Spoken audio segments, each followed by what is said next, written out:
जय हिंद, स्वागत है आपका लाइव टाइम में। मैं हूं आपके साथ संजय यादव। ये मेरे पीछे जो तस्वीर इस वक्त पोस्टर आप देख रहे हैं, इसमें अमेरिका में मार्शल लॉ ये लिखा हुआ है। लेकिन अब आप कहेंगे कि मार्शल लॉ का मतलब तो वो होता है कि पूरी देश की कमान सेना के हाथों में होती है, सेना कमांडर के हाथ में होती है। फिर राष्ट्रपति के तौर पर डोनाल्ड ट्रंप आखिर क्यों यहाँ पर दिखाई दे रहे हैं?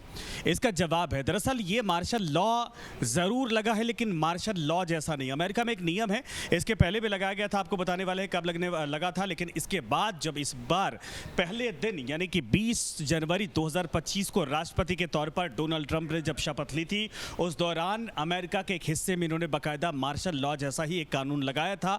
और उसका तर्क इन्होंने दिया था कि आखिर वो क्यों, हालांकि 3 महीने की अवधि थी, 3 महीने का परीक्षण किया गया था।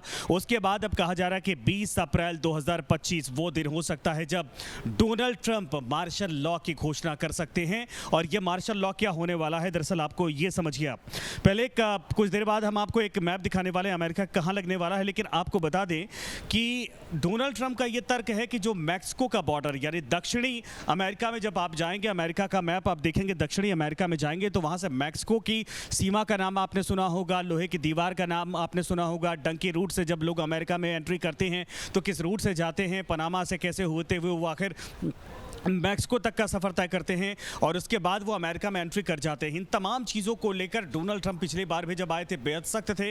उन्होंने कहा था कि ऐसी दीवार बना देंगे जिससे मैक्सिको के लोग इधर आ नहीं पाएंगे। लेकिन इसके बावजूद वहाँ पर जो लोग ट्रांसपोर्ट करते हैं या फिर ये कहा जाए कि इस तरीके का अवैध कारोबार करते हैं, वो लोगों को पैसे लेकर अमेरिका में एंट्री करवाते हैं। वहाँ पर अभी 3 दिन पहले खबर सामने आई जिसमें बड़े पैमाने पर ड्रग्स को लेकर कार्रवाई की गई और यह बहुत बड़ी सफलता के तौर पर डोनाल्ड ट्रंप के प्रशासन की मानी जाती है। लेकिन आज जो खबर सामने आई है कि 20 अप्रैल को डोनाल्ड ट्रंप अमेरिका के इस हिस्से में मार्शल लॉ लगाने जा रहे हैं, ये एक बड़ा फैसला हो सकता है, मजबूत फैसला हो सकता है। ये फैसला क्या है, दरअसल अब आपको बताने चाह रहे कि वो मार्शल लॉ कैसा होगा, जिसको नाम दिया गया है डोनाल्ड ट्रंप प्रशासन की तरफ से। ये बड़ा कदम है और इसके तहत विद्रोह अधिनियम इसका नाम दिया गया है। दरअसल इस पूरे दक्षिणी इलाके में आपको बता दें कि इस वक्त सेना की तैनाती यानी 20 जनवरी 2025 को जब राष्ट्रपति के तौर पर दूसरी बार डोनाल्ड ट्रंप ने शपथ ली थी, उस दौरान ही एक अधिनियम पर हस्ताक्षर किए थे। एक कानून था जिस पर हस्ताक्षर किए थे और उसको दरअसल कुछ दिनों के लिए लागू किया गया था। उसमें पहले से दक्षिणी इलाके में यानी मैक्सिको के बॉर्डर पर सेना की तैनाती कर दी गई है। लेकिन ये कोई मार्शल लॉ नहीं है।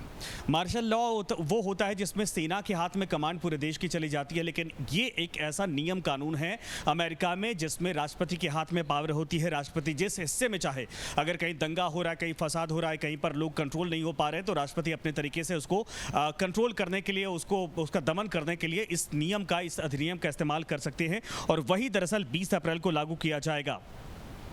विद्रोह अधिनियम राष्ट्रपति को सीमित समय के लिए सेना को कानून व्यवस्था बनाए रखने के लिए तैनात करने की अनुमति देता है। इस कानून के तहत इसका इस्तेमाल पहले भी हुआ है। 1960 के दशक में सिविल राइट्स मूवमेंट के दौरान और 1992 में लॉस एंजलिस दंगों में। दूसरी ओर मार्शल लॉ का मतलब है सेना का पूर्ण नियंत्रण, जैसा मैंने आपको कहा। लेकिन विशेषज्ञों का कहना है कि मार्शल लॉ की संभावना बहुत कम है, क्योंकि इसके लिए असाधारण परिस्थितियों का होना जरूरी है।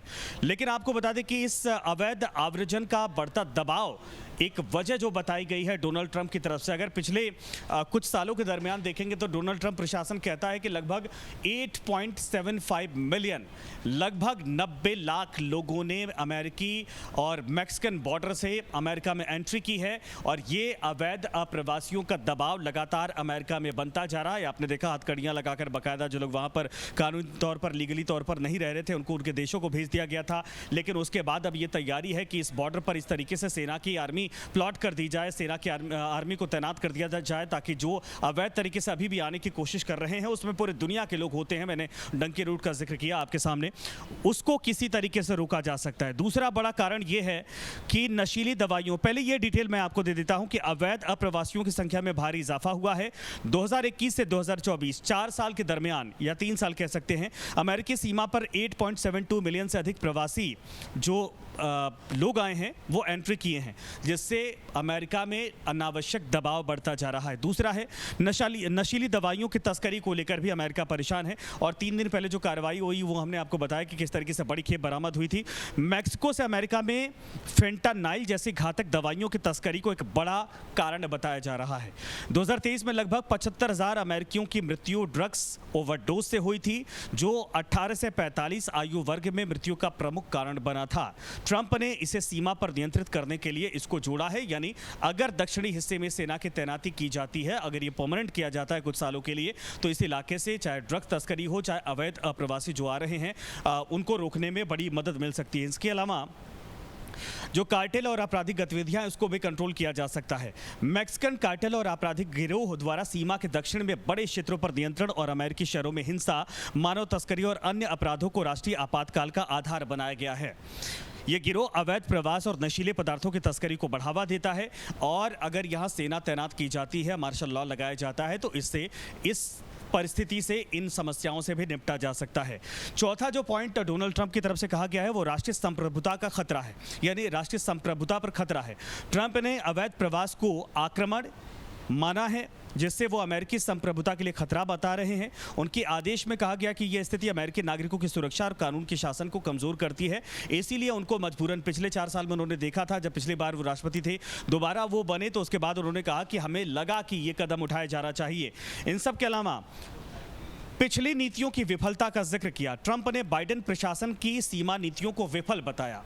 उन्होंने कहा कि अगर ये पहले हो जाना चाहिए था, नहीं किया तो हम करेंगे।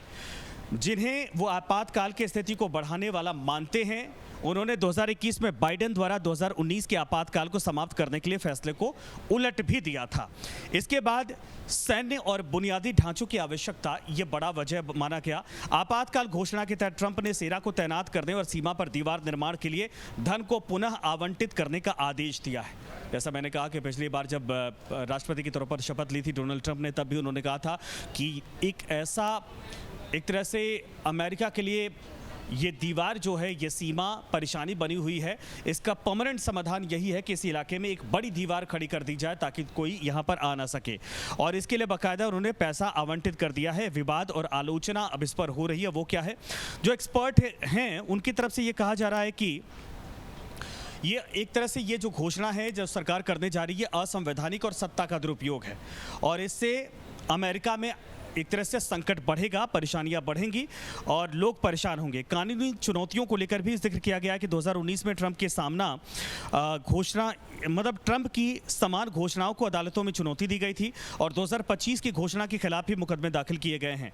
कुल मिलाकर यह है जो निष्कर्ष इसका है कि दक्षिण सीमा पर अवैध प्रवास, ड्रग्स तस्करी और कार्टेल की गतिविधियां राष्ट्रीय सुरक्षा के लिए गंभीर खतरा है, जिसके लिए आपातकालीन उपाय और सैन्य हस्तक्षेप की आवश्यकता है। ट्रंप ने यह कहा, हालांकि आलोचक इसे अतिशयोक्ति और संवैधानिक सीमाओं का उल्लंघन मानते हैं। अब देखना यह है कि 20 अप्रैल को जब डोनाल्ड ट्रंप हस्ताक्षर करेंगे इस कानून पर या इस पूरे फैसले पर, तो क्या दक्षिणी सीमा पर यानी मैक्सिकन बॉर्डर पर आपातकाल की घोषणा कर दी जाएगी? क्या वाकई में यहाँ ड्रग तस्करी हो, अवैध अप्रवासियों का आना हो, अपराध की परिस्थितियाँ बढ़ती हों, दंगे फसाद होने की स्थिति से निपटने के लिए क्या डोनाल्ड ट्रंप एक बार फिर से दीवार के साथ साथ इस पूरे इलाके में सेना का मूवमेंट अपने आने वाले 4 साल तक करने जा रहे हैं? ये बड़ा सवाल इसलिए खड़ा हो जाता है क्योंकि डोनाल्ड ट्रंप के फैसलों को लेकर कहा जाता है वो अनप्रिडिक्टेबल है, कभी भी कुछ भी कर लेते हैं। क्या ऐसे कंडीशन में उन्होंने जब बाइडेन की प्रशासन की एक तरह से आलोचना की है, उसके बाद जो उनके फैसले थे उसको पलट दिया, तमाम विरोध हो रहे हैं, उसके बावजूद ये बड़ा कदम उठाने के लिए तैयार है। 3 महीने का पूरा प्रैक्टिकल उन्होंने कर लिया, लेकिन 3 महीने के बाद अब 20 तारीख का इंतजार है कि 20 अप्रैल को क्या डोनाल्ड ट्रंप देश के दक्षिणी हिस्से में, अमेरिका के दक्षिणी हिस्से में आपातकाल यानी कि मार्शल लॉ की घोषणा करने जा रहे हैं। इंतजार करिए 20 तारीख का, हम भी आपके साथ रहेंगे। अगर कोई बड़ा फैसला होता है तो उसकी भी जानकारी आप तक साझा करने की कोशिश करेंगे। इसीलिए इंतजार है कि डोनाल्ड ट्रंप का यह फैसला कितना घातक हो सकता है और अमेरिका के लिए कितना सही हो सकता है, दुनिया इस पर क्या कहती है, और जो अमेरिका में एक्टिविस्ट हैं उनकी तरफ से आखिर इसका विरोध इसीलिए किया जा रहा है। बने रहिए लाइव टाइम के साथ।